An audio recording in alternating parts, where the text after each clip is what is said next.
All right, the kettlebell. It's time efficient, it's portable, and you can get an amazing workout with it.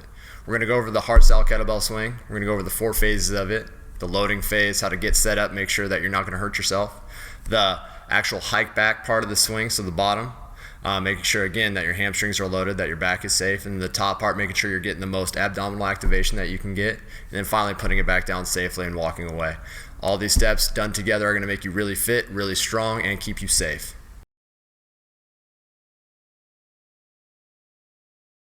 All right, the loading phase of the kettlebell swing.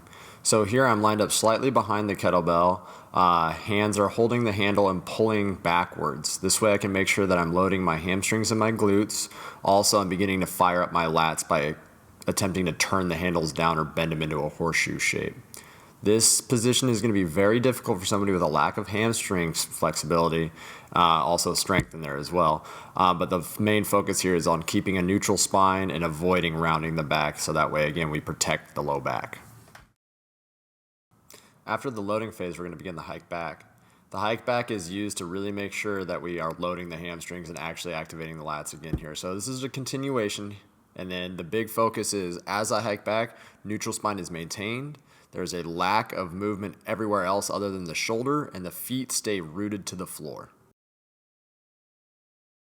So the top of the kettlebell swing is extremely important and very, very commonly messed up. So it's going to coincide with a bunch of things happening all at once. Most important, in my opinion, is the powerful exhalation of the breath. So that way you can make sure that your abs are tight. Therefore, abs are engaged. The next step is making sure that the shoulders and the wrists are actually lined up in height. You don't want to go up above too high, and you don't want to stay too low. From there, you're going to bend the handle down into a horseshoe shape to get your lats fired. And then we're basically set. The other thing that we really need to see is a tight butt and tight quads. So if you keep any bend in your knees or your hips, which again, if you have poor flexibility, is very hard to do, we need to address that and fix that and make sure that you can go through the full range of motion with every swing. Well, if you're going to hurt yourself in any phase of the kettlebell swing, it's right here. It's a kettlebell swing bottom. So in the bottom, I need to see a few things. First and foremost, I need to see a neutral spine, and we're going to accomplish that by keeping our eyes forward. Our lats are going to continue to be engaged. We're going to smash our armpits down. The shoulders and the hips need to be parallel with the floor, and the toes are actually going to grip the floor to make sure that we don't lose our balance backwards. I want you to think about the analogy of drawing a bowstring. We're going to stretch those hamstrings out as much as we possibly can by driving the butt backwards, and then we're going to release and snap that bowstring and let us come right back up to that top position. And finally, the recovery phase. It's just a repeat of the loading phase. We want to make sure we keep a neutral spine and put it down just like we picked it up.